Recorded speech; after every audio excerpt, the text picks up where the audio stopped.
Agora nós vamos para o nosso momento da exposição da palavra. Só vou esperar ali mais uma vez a produção cinematográfica. Quando tiver ok, só me... Comece quando você falar que pode. Enquanto isso, eu fico só... Mas já para a gente adiantar aqui, hoje a gente vai falar em Mateus, né? Continuando a nossa exposição em Mateus. E a gente vai ler hoje no capítulo 12, dos versos 46 até os 50. Só estou avisando para você abrir a sua Bíblia aí. A gente ainda vai só esperar. Olha, a produção deu ok. Então, Mateus, capítulo 12, dos versos 46 até os 50. Só vou esperar colocar aqui que às vezes eu acabo lendo aqui. Eu estou sem a minha lupinha que a irmã Alice me deu de novo. Todo culto eu estou falando isso. Está na hora de trazer. 12, do 46 ao 50. Talvez essa passagem que a gente vai ler hoje, de todas as passagens polêmicas que a gente já leu, essa eu acho que entra no top 2. É uma passagem muito difícil da gente entender assim, logo de cara. A gente precisa ter um pouco mais de disposição para entender aquilo que o texto verdadeiramente quer nos dizer. Então eu vou ler a passagem, e aí a gente vai orar, e daí a gente prossegue para a gente entender o que esse texto verdadeiramente quer dizer. Diz assim: Enquanto Jesus falava ao povo, eis que a mãe e os irmãos dele estavam do lado de fora, procurando falar com ele. E alguém lhe disse: A sua mãe e os seus irmãos estão lá fora e querem falar com o Senhor. Porém, Jesus respondeu ao que lhe trouxe o aviso: Quem é minha mãe? E quem são os meus irmãos?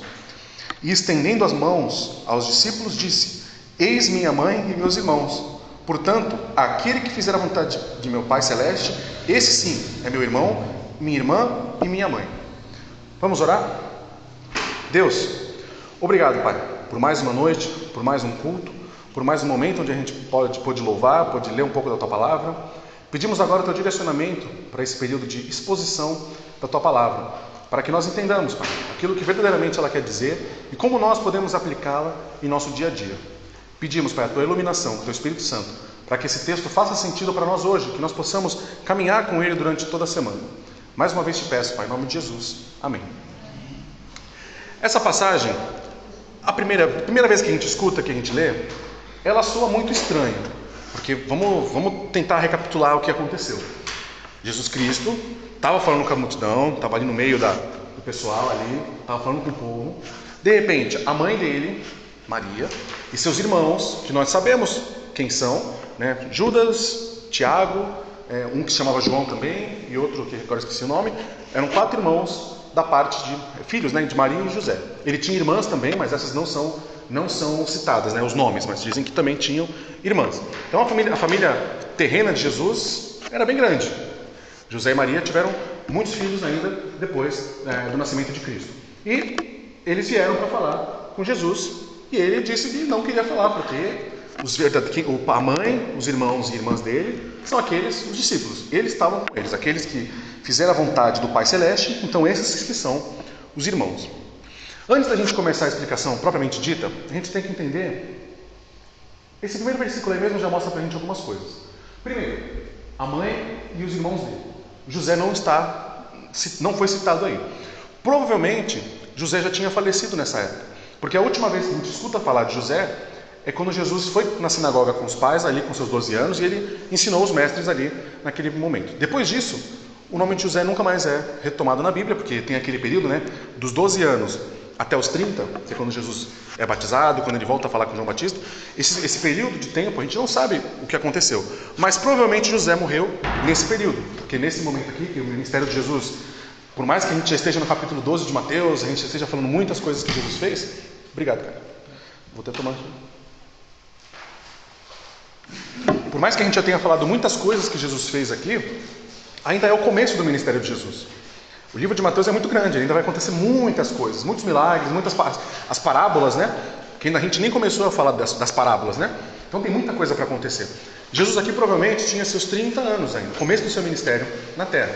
Então José já não se encontra aqui. Então estavam do lado de fora, procurando falar com ele. Aí no versículo 47, alguém lhe disse: Sua mãe e seus irmãos estão lá fora e queriam falar com o Senhor. Tem um contexto interessante aí dessa passagem. Aí eu queria que o meu querido companheiro aqui do slide colocasse em Marcos 3, 20 e 21. Porque essa passagem que acontece em Mateus, essa passagem ela acontece nos 4 evangelhos. É uma das poucas histórias que se passam em todos os evangelhos. E por isso a gente consegue tirar algumas coisas a mais de cada uma das versões. Então Marcos diz o seguinte, ó, Jesus foi para casa, outra vez se juntou uma multidão, tal como que nem podiam comer. Aí 21. E quando os parentes de Jesus ouviram isso, saíram para prendê-lo, porque diziam, está fora de si. Isso não aparece em Mateus. Mas aparentemente, esses irmãos de Jesus e a sua mãe que vieram ali para falar com ele, na verdade queriam tirar ele dali e levar de volta para casa. Não queriam que ele continuasse fazendo aquilo que ele estava fazendo. Por quê? Aí já pode voltar para Mateus 12, 47. Na mentalidade do judeu antigo, quando o pai morre, a responsabilidade do cuidado do lar passa para o filho mais velho, que nesse caso é Jesus. Mesmo nós sabendo que José não era o pai, biologicamente falando, de Jesus Cristo, mas Jesus Cristo é chamado de rei dos judeus pela descendência de José. José que é o descendente de Davi, né? Da descendência de José. Então, a fins legais, Jesus Cristo foi, né, nos autos aí do direito da época, ele foi registrado humanamente como filho de José. Então, a responsabilidade de ser o primogênito, de ser o provedor da família, quando o pai se fosse, cabia a Jesus Cristo. Mas Jesus Cristo tinha uma missão muito maior do que essa para resolver. E é isso que ele está dizendo aqui. Eu já vou dar um spoilerzinho do final da pregação, mas para vocês entenderem o caminho que Jesus Cristo quer percorrer com tudo isso que ele está dizendo aqui. A preocupação maior com Jesus Cristo, que ele diz nesse texto, não é a rejeição familiar, ou que tem que esquecer sua família para fazer a obra, mas o que vai definir quem são seus irmãos em Cristo de verdade é a obediência a Deus. Quem obedece ao Pai, ele faz parte da sua família na fé. Isso a gente sabe, porque eu sou de uma realidade onde a minha família não é cristã, todos. É meu pai, minha mãe, minha irmã e eu, só. O resto da minha família não é crente. E a gente tem mais amigos da igreja do que da família. Para vocês terem uma ideia, algumas conversas que a gente tem aqui, por exemplo, os papos com a Adriana, com o Osmar, algumas coisas que a Lili fala, que o pessoal está aqui, a Vanusa também, o pessoal aqui envolvido, que a gente fala, conversa. Algumas conversas são mais profundas do que eu tenho com um primo meu, com um tio, por exemplo. Mesmo sendo minha família de sangue, mas eles não têm essa mesma conexão que é a obediência a Cristo. Então, Jesus Cristo aqui mostra, de forma bem assim, direta, né? Às vezes a gente olha assim, até meio, parece que ele está sendo até agressivo com a própria mãe, com os irmãos, não quero saber deles. Mas não é isso. A intenção dessas pessoas irem lá falar com Jesus é tirá-lo dali para depois fazer com que ele para que ele cumprisse o seu papel ali como responsável por cuidar da sua família. E o Evangelho de João, não me lembro agora a passagem, mas eu vou lembrar e vou falar. O Evangelho de João, ele é muito claro em dizer que durante toda a vida de Jesus, os seus irmãos, ou seus meios-irmãos, né, por assim dizer, eles não eram favoráveis ao seu ministério. Eles não acreditavam que Jesus Cristo era quem ele dizia ser. Eles achavam que Jesus Cristo era maluco, ele estava viajando, estava falando besteira. Como é que ele dizia ele mesmo que era Deus? Os seus irmãos, que cresceram com ele ali, certamente não viam essa divindade em Jesus Cristo. E isso tem até um pouco de sentido, porque quando seus irmãos geralmente são as pessoas que você cresce junto, você conhece os defeitos do seu irmão, você vê que às vezes, né, tem coisas que na rua parece ser uma pessoa, mas em casa é outra. Isso acontece, você vê. Os irmãos às vezes na rua, tudo juntinho ali, tranquilo, né? Chega em casa, é aquela bagunça toda, né? Normal, faz parte. E às vezes, de repente, pode até ser um dos fatores que fazia com que os irmãos de Jesus, de repente, olhassem, né? Poxa, mas ele é meu irmão, cresceu comigo, mesmo pai, mesma mãe, a gente cresceu ali junto, nada a ver. Ele é normal, que nem eu. Esse papo de Deus aí é coisa dele. Ele sempre falou isso, mas é história. De repente eles cresciam com essa cabeça. E até o final da vida de Jesus, até a sua crucificação, os próprios irmãos dele não acreditavam nisso. Maria acreditava. Maria cria. Tanto que o primeiro milagre que Jesus fez foi Maria que incentivou a transformação da água em vinho, né? Maria que chegou para Jesus, faz aí, mostra para eles.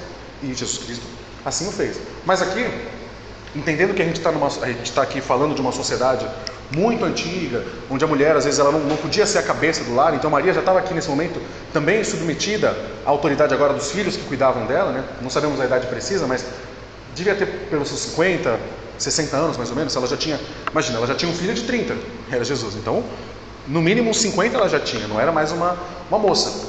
Então, nessa idade, nesse período da história aqui, a expectativa de vida era muito baixa. Então uma mulher de 50 anos, Era uma senhora já estava nas últimas, na cabeça deles. Um homem com 30 anos era literalmente a metade da vida dele, era o meio da vida, porque dificilmente ele ia chegar até os 90, como hoje algumas pessoas conseguem chegar. Então era uma outra realidade. Então Maria aqui, por mais que ela soubesse, né, ela entendesse essa divindade de Jesus Cristo, aqui ela parece que não tem tanta voz assim quanto os seus filhos, né? Os irmãos querem falar com Jesus. E esses irmãos de Jesus, alguns deles a gente tem até registro bíblico. Então é o caso de Tiago, né? A epístola que a gente tem na Bíblia, escrita por Tiago, é o Tiago, irmão de Jesus, filho de Maria com José. E a epístola de Judas, que a gente tem na Bíblia, aquele livro que vem antes do Apocalipse, né? O último livro da Bíblia, foi escrito por Judas, também irmão de Jesus. Duas pessoas que até esse momento aqui não acreditavam que o irmão era de fato filho de Deus, né? o Messias prometido, mas que depois entenderam e se tornaram grandes pregadores desse mesmo evangelho trazido pelo seu irmão. Então a gente vê aqui como as coisas elas mudam, né, com o passar do tempo. No versículo 48, aí então a gente tem a resposta de Jesus Cristo. Porém, Jesus respondeu ao que lhe trouxe o aviso: quem é minha mãe e quem são os meus irmãos? Aí no 49, e estendendo a mão para os discípulos, disse: eis minha mãe e meus irmãos. E 50, portanto, aquele que fizer a vontade do meu Pai Celeste, esse é meu irmão, minha irmã e minha mãe. Jesus Cristo aqui, como eu já disse, ele não está desconfigurando o modelo da família, dizendo que os laços sanguíneos não são importantes. O que ele está dizendo é que a sua lealdade maior na sua vida sempre é a Cristo, a Deus. Por quê? Aquele que faz a vontade do meu Pai Celeste, esse é meu irmão, essa é minha irmã e essa é minha mãe. O que faz nós sermos o corpo de Cristo, sermos a família de Cristo, a noiva de Cristo, é que estamos juntos pela vontade do Pai. Todos aqui entendem a vontade do Pai. É claro que nenhum de nós pratica essa vontade todo momento da nossa vida, ou conseguimos em tudo que nós fazemos, a gente consegue colocar essa vontade em prática, mas a gente sabe que existe uma vontade maior, um poder maior que rege toda a nossa vida. E é isso que nos faz ser uma família de fato. Então, Jesus Cristo aqui mostra isso. Ele, mesmo sendo Deus, está demonstrando aqui que a prioridade é estar com Ele. É uma exclusividade até relacionada à família. Porque os irmãos aqui de Jesus, eles não estavam apenas querendo tirá-lo, eles duvidavam do seu ministério. Eles não acreditavam na sua divindade. Então, ele apontou para os discípulos e disse: ó, esses aqui, eles são os meus verdadeiros irmãos. Porque eles entendem o que eu estou fazendo aqui. Aqui Jesus Cristo não está falando como o filho de Maria, ou como o irmão de Tiago e Judas, mas está falando como o próprio Deus. Está falando como o próprio rei sobre a terra. Dizendo que como é que eu posso me dizer relacionado a essa pessoa que diametralmente oposta ao que eu penso, ela nega a minha natureza. Ela não pode ser minha família são eles, esses homens que caminham comigo, esses que entendem o que eu estou fazendo aqui, respeitam as minhas decisões, compreendem que eu não estou aqui brincando, que eu sou de fato o Filho de Deus e tenho o meu propósito a cumprir na terra. Isso se aplica a nós, ainda hoje, nesse sentido, de que a nossa filiação com os irmãos na fé, muitas vezes é mais próxima do que os irmãos de próprio sangue. A Bíblia deixa isso muito claro diversas vezes no decorrer do que a gente lê. Aquela passagem famosa que todo mundo fala, né? Amigos mais chegados que irmãos. É uma verdade. Às vezes nós temos amigos, né? Pessoas que são da igreja, mas que não compartilham da mesma informação genética que nós, mas criamos laços tão profundos, intimidade, conversas, e acima de tudo, ambos compreendem a vontade do Pai Celeste, que às vezes você tem um relacionamento muito mais saudável com uma pessoa que não é seu parente de sangue, mas é um grande irmão em Cristo, e que de fato te faz chegar mais perto da vontade de Deus. O texto aqui trabalha nessa questão. Jesus Cristo, por mais rude que pareça aqui na leitura em português, né, ele não está sendo rude de forma alguma. A gente imagina essa cena, ele falando de forma: não, tira eles daqui, eu não conheço.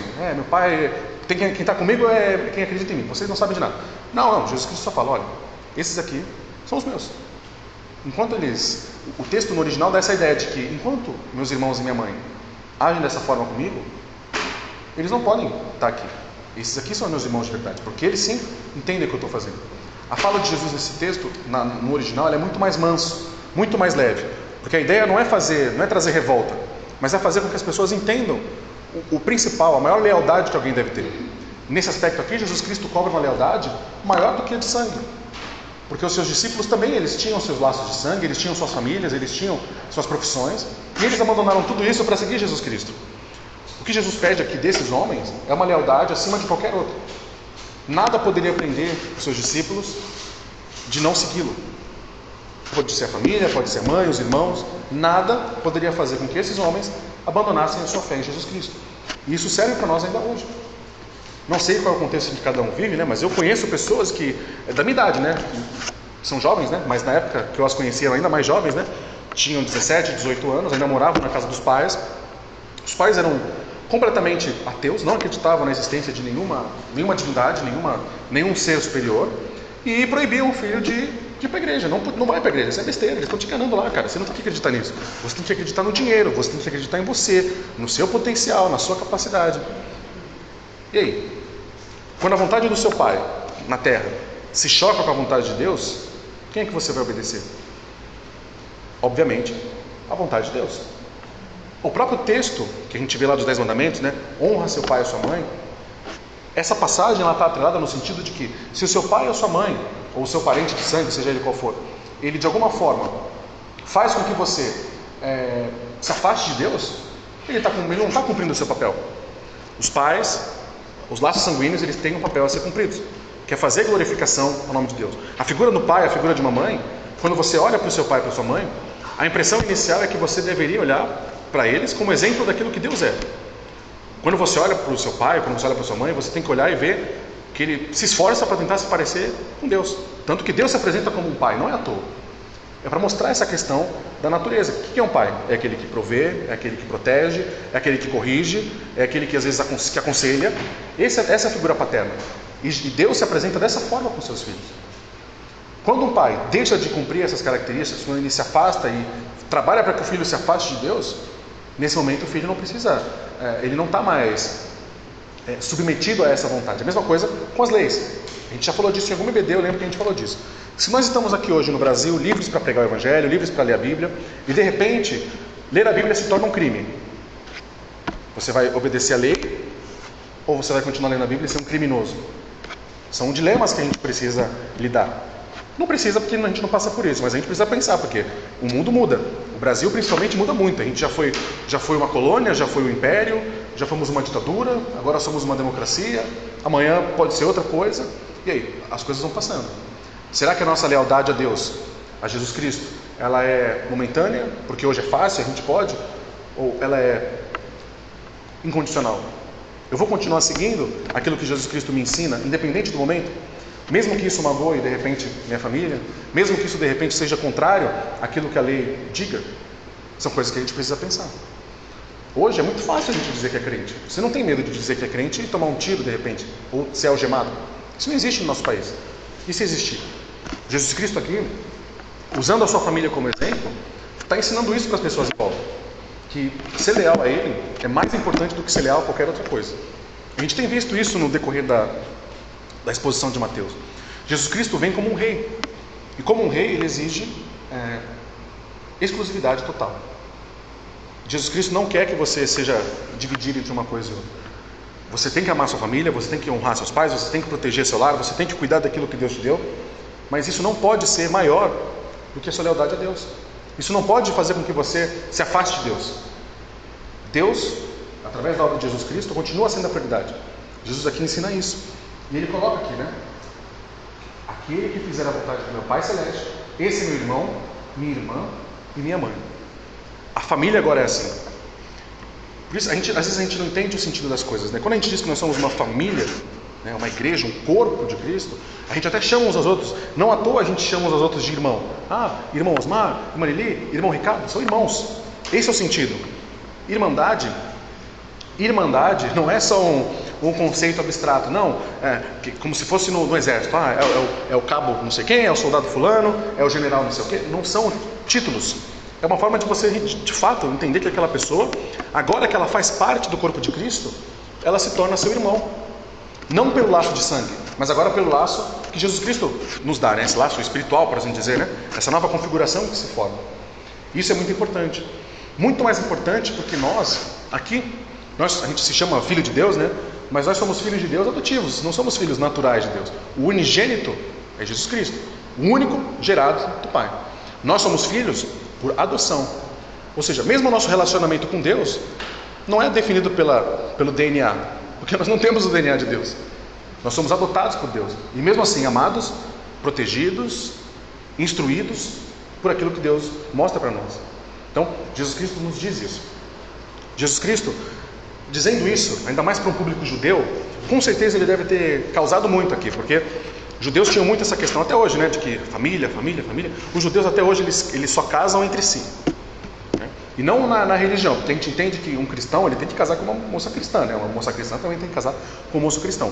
Mas essa questão de casamentos entre eles é na questão cultural. Você tem que casar com um judeu que veio de lá, um descendente direto. É uma questão de sangue, de DNA. Eles são muito fissurados nessas coisas, né? Porque tinha coisa do Antigo Testamento e tudo mais. E Jesus Cristo aqui vem e quebra isso. Não. Família não é só quem tem o seu sangue. Família é quem caminha junto com o Mestre, que é Jesus Cristo. Essa sim é a sua família. Tem uma frasezinha no Facebook aí, bobinha, frase boba, muito boba, mas eu ouvi e faz sentido. Frase de Facebook, estou dizendo. Podia estar citando um livro, podia estar citando um autor, podia, mas estou citando o Facebook. O Facebook diz uma frasezinha assim, ó, diz assim, ó. O seu sangue até o mosquito tem. Agora, caminhar com você é outra história. Então, família não é só sangue. Às vezes a gente constrói laços, constrói amizades com as pessoas que caminham com a gente, né? Que sofrem com a gente, mas principalmente aquelas que andam com Cristo com a gente. E por isso a gente precisa precisa pensar, né? Muitas vezes, estou dizendo muitas vezes, estou falando de mim. Eu não posso falar da vida de vocês que talvez eu não conheça tanto quanto gostaria. Mas às vezes eu me vejo cumprindo algumas obrigações familiares que eu não precisaria, porque é só porque, tipo assim, vamos visitar a minha tia que mora lá no céu. Ela nem fala comigo o ano inteiro, assim, ela nem liga, entende? Não sei, eu falo mais com vocês aqui do que com essa tia, por exemplo. Mas é obrigação de sangue, a família tem que ir e tal, tem que ver. Será? Jesus Cristo não mostra isso. Jesus Cristo mostra aqui, quem caminha com Cristo, esse sim é a sua família. Eles que de fato vão te direcionar para o lado certo da coisa. Porque às vezes vocês sabem disso, eu estou falando, vocês são mais experientes que eu, mas vocês sabem disso. Às vezes a gente vê que a família, todo mundo cresce, todo mundo, quando está ali junto, todo mundo cresce junto, todo mundo brinca junto, não sei o quê, e de repente, em algum momento, esses laços, eles já não estão mais tão fortes quanto eram antes. Separam, porque as pessoas vão casando, vão tendo filhos, vão tendo outras responsabilidades, começam a cuidar cada um da sua família agora. Não é mais uma grande família, mas cada um tem o seu grupinho, a sua pequena familhinha que se junta ali e tal. E às vezes os laços familiares eles se desgastam com o tempo. Às vezes muitas vezes, falo isso pela minha própria experiência familiar, né? Às vezes a gente compra brigas de familiares, a gente toma partidos que a gente não precisava. Porque a gente acha ainda, a gente é muito preso a essa questão de que o nosso sangue, nosso DNA nos obriga a brigar sempre por eles. E muitas vezes nem sempre. Você tem que lutar por aqueles que caminham com você em Cristo. É isso que Cristo ensina. A sua família é um presente de Deus. Deus criou a família para ser assim. Não estou desconstruindo o conceito familiar como aparece aqui na passagem. Mas dizendo que muitas vezes caminhar com Deus implica em se afastar de algumas pessoas. Muitas vezes, às vezes a gente precisa optar por uma outra direção, porque nem todo mundo entende o que é caminhar com Cristo. Eu no meu caso mesmo, estou dizendo vários exemplos meus, porque acho que fica mais claro, né? Porque, tipo assim, eu me formei no ensino médio, né, com 18, e aí meus primos, né, que são hoje, né, todos eles muito bem-sucedidos, né, fizeram faculdades inacreditáveis aí, nossa, doutores, mestres e tudo. Lucas, o que tu quer estudar? Eu quero fazer teologia, eu sou da igreja, né? Todo mundo é na igreja e tal. Ele, sério? Tu vai fazer teologia, cara? Nada a ver, besteira, tu vai trabalhar onde fazendo isso, cara? Que doideira. Então, entende? São familiares, têm o meu sangue, mas eles não compreendem a dimensão do entendimento bíblico, a dimensão de caminhar com Cristo, de estar próximo de Deus. São coisas que a gente precisa pensar. Nós, como agora conhecemos a verdade, precisamos fazer com que aqueles que estão à nossa volta, nossos familiares, venham para estar aqui perto. Não é maravilhoso? Eu fico imaginando, já pensou se os meus tios estão aqui, a minha avó, as pessoas que eu amo, né, que são minha família, estão aqui? É uma bênção dupla. Eu tenho uma pessoa que eu amo pelo laço sanguíneo, mas agora também faz parte da minha família celestial. Entende? Porque agora, sinceramente, sem demagogia nenhuma, a Bíblia me dá base para dizer isso, Se minha família hoje, tá todo mundo no avião e o avião cai, eles não vão para o céu. A Bíblia me diz isso. A gente conhece as árvores pelos frutos. Eu sei que eles não vão. Eu não posso ser hipócrita de dizer, não, foram pessoas boas, mas eles não caminham com Cristo. É uma tristeza dizer isso, mas é verdade. Imagina, meus tios, meus primos que cresceram comigo, de repente, Jesus Cristo decide que hoje é o dia de voltar. Eu sei para onde eu vou, mas eles vão para outro lugar. É triste pensar nisso. E por isso Jesus Cristo enfatiza essa questão de que a nossa família é a família que vai passar a eternidade conosco.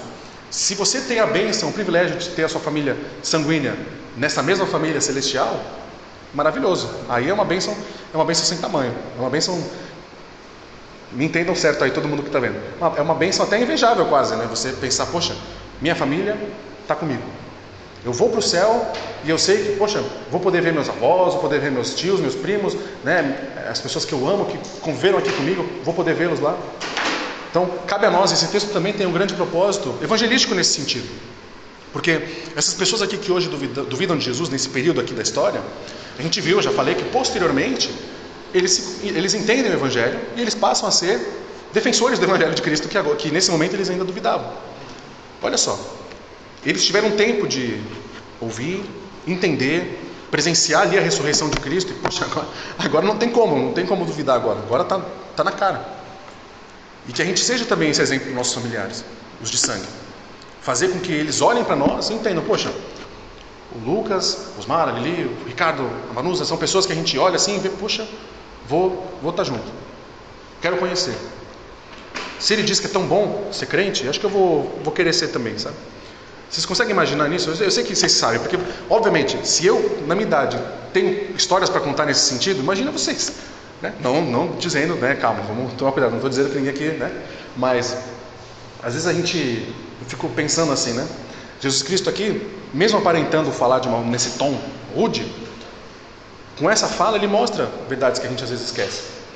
Nós temos uma família aqui, composta pelo nosso corpo de Cristo, pelas pessoas que a gente ama, estamos unidos aqui pela fé em Jesus Cristo, mas às vezes nós temos nossos familiares lá fora que não são unidos por esse laço, e não seria bom tê-los também?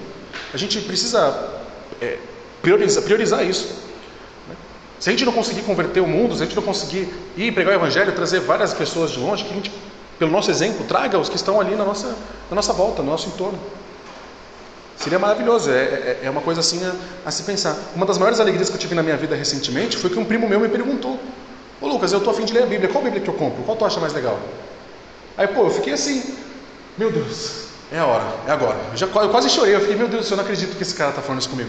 Não vou vacilar, eu tenho que falar a versão mais fácil, o jeito mais, para ele não ter, assim, sabe, não ficar, nossa, isso aqui é muito difícil, sai fora. Eu sei que ele não é, eu conheço meus primos, né? Tem que mostrar de um jeito que ele vai ler, ele vai, meu Deus do céu, vou tentar ler isso aqui. Porque, bom, mas a Bíblia é muito difícil, não sei o que, tem umas palavras lá, não sei o que. Não, cara, lê essa aí que é fácil. Vai aí, que coisa digita no YouTube, qualquer coisa me liga, manda mensagem que eu te explico, sei lá, mas não deixa de ler, pelo amor de Deus. Então, é uma alegria que eu tive assim, que coisa, né? São coisas que a gente às vezes, é tão simples, né? Mas a gente vê que Deus em tudo, de todas as formas, Ele quer ser glorificado. Ele faz com que todas as coisas que acontecem na nossa vida, de alguma forma, convirjam para que o nome dele seja engrandecido. Porque não é o Lucas, não é o Guilherme, é Deus.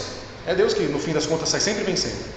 A gente tem essa preocupação, a gente tem às vezes essa tristeza, esse peso emocional de achar que a gente tem o mundo inteiro para trazer, mas às vezes o nosso mundinho precisa ouvir. Não precisa ser o mundo inteiro. Às vezes só nossos familiares aqui já é o suficiente. Né? Tem coisas assim que são fantásticas. E ver que Jesus Cristo, há 2022, né, anos atrás, mas olha 2022, 2018, né, tem aquela diferença da data, né, mas há mais de 2000 anos atrás, Jesus Cristo aqui está falando de coisas que até hoje se aplicam a nós. Porque é uma sabedoria que não vem de Jesus Cristo para esses judeuzinhos aí que estão ouvindo, mas é uma sabedoria que vem dos céus. E é essa sabedoria que a gente precisa buscar, porque ela vai fazer com que a gente consiga olhar para cada situação e saber o momento certo de falar, o momento certo de não falar. Cada um vai ter o seu momento. E esse texto, ele, por mais que pareça chocante, para mim ele é muito mais encorajador, porque ele me dá um senso de missão dentro da minha própria família, de pensar que eu posso me afastar da minha família por eles não serem cristãos. Até posso, né, já que não compartilho da mesma ideia, mas por outro lado eu penso, não, eu tenho que estar lá. Esse texto também me incentiva a isso.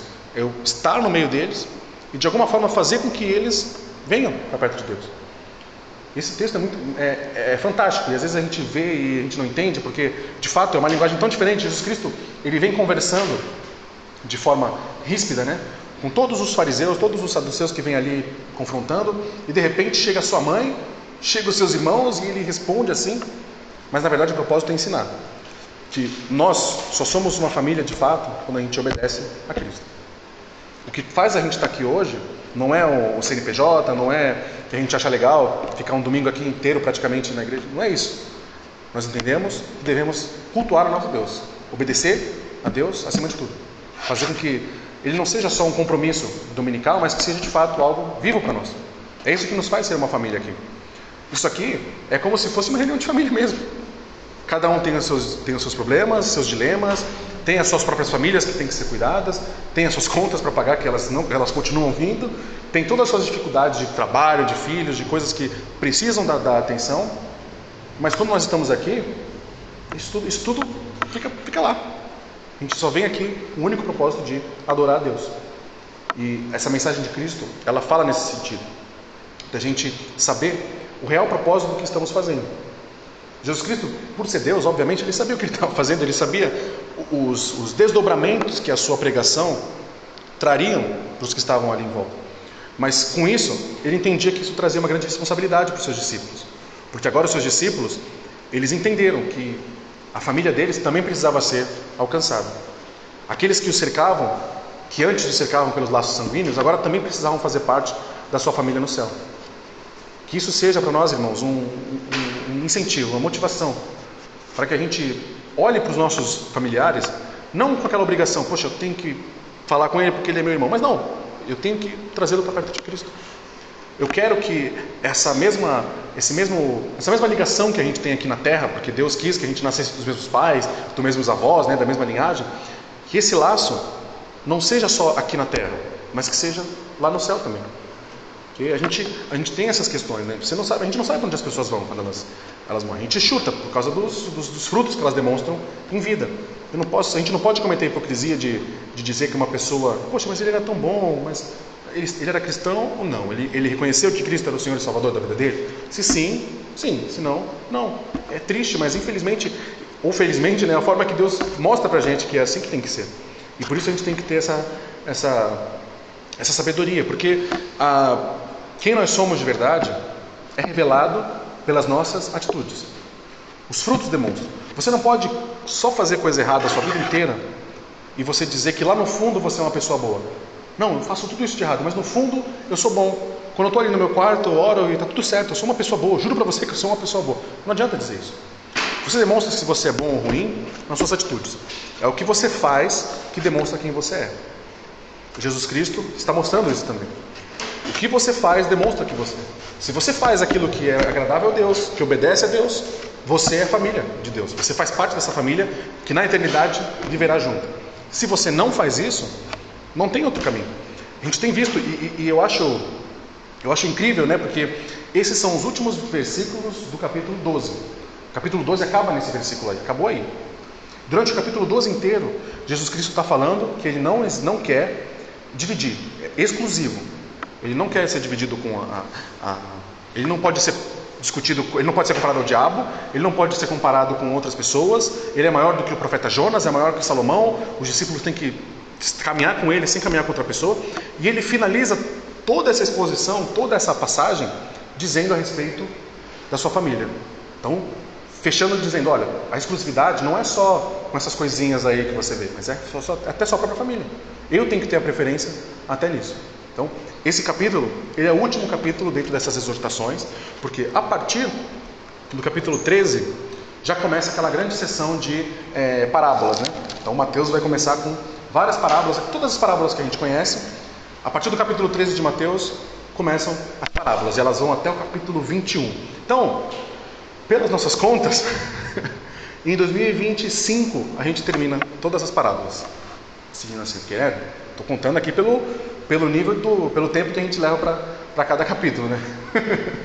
Mas, se a gente puder tirar algo de hoje, né? Falando que nem meu antigo pastor, se você esquecer tudo o que foi dito hoje, se você puder lembrar só de uma coisinha, se puder lembrar, Lembre-se, a sua família é quem obedece ao Pai Celestial.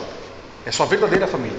Você pode lutar contra isso, você pode não aceitar isso muito bem, você pode achar que eu estou exagerando, mas é isso que Jesus está dizendo.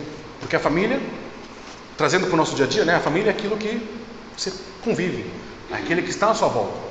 Você pode viver 90, 80 anos cercado da sua família de sangue, mas você sendo cristão, você vai passar a eternidade com a sua família celestial.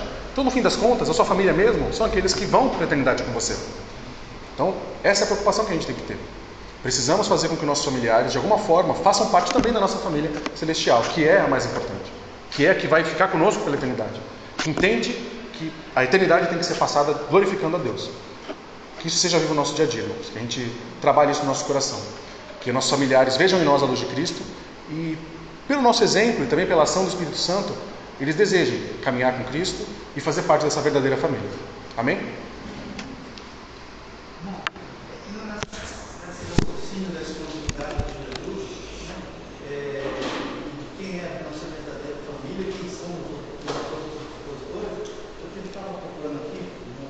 Aí eu pego assim, eu pego Mateus 10, a partir do versículo 35 a 37, vai ter uma ideia mais ou menos do que a gente. Sim. Eu acho que até eu preguei esse texto também. Mateus 10, 35 a 37. Aí, ó. Eu preguei esse texto também.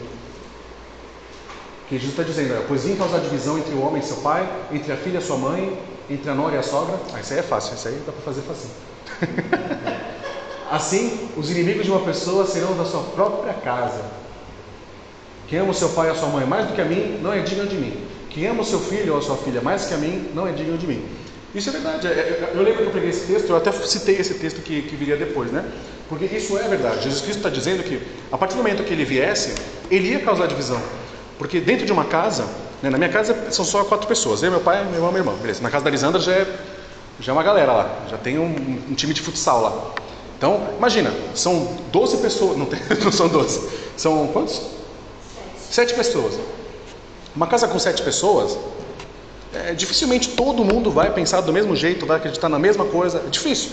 Se acontecer, ótimo, mas vai ter um momento na vida deles que os irmãos dela são adolescentes, crianças, assim e tal, em algum momento vão crescer. E quem garante que quando crescerem vão continuar firmes, né? É duro eu dizer isso aqui, mas é verdade. Quem garante que todos vão para o céu juntos? A gente não pode eu não posso colocar a mão no fogo assim. Então, não, esse aqui vai morrer e vai para o céu. Não dá para dizer isso. Então, quando Jesus Cristo diz isso, ele está dizendo que eu vim para causar divisão, porque a minha pregação vai atrair algumas pessoas, mas algumas pessoas não vão. E de repente é um filho que vem, um pai que não vem, ou o pai vem e o filho não quer vir. Acontece. E Jesus está dizendo isso, né? E esse texto é mais enfático ainda, né? Que ele diz, né? Que aquele que ama o seu filho mais do que a mim, ou a sua filha mais que a mim, não é digno de mim. E é na mesma pegada do texto que ele disse aqui, que a gente acabou de ver. Jesus Cristo mostra de forma teórica, ele mostra a teoria, e ele mostra que ele mesmo aplica aquilo que ele falou.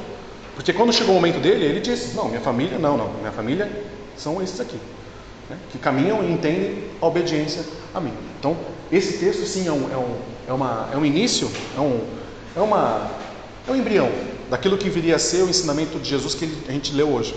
Jesus Cristo deu o início mostrando, né? Mas depois indicou, aplicou aquilo que ele ensinou e ainda trouxe aplicação para os que estavam à sua volta.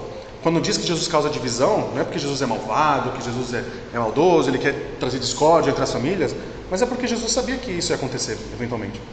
Não dá para garantir a salvação de assim. Jesus Cristo sabe quem vai ser salvo e quem não vai, mas eu não sei.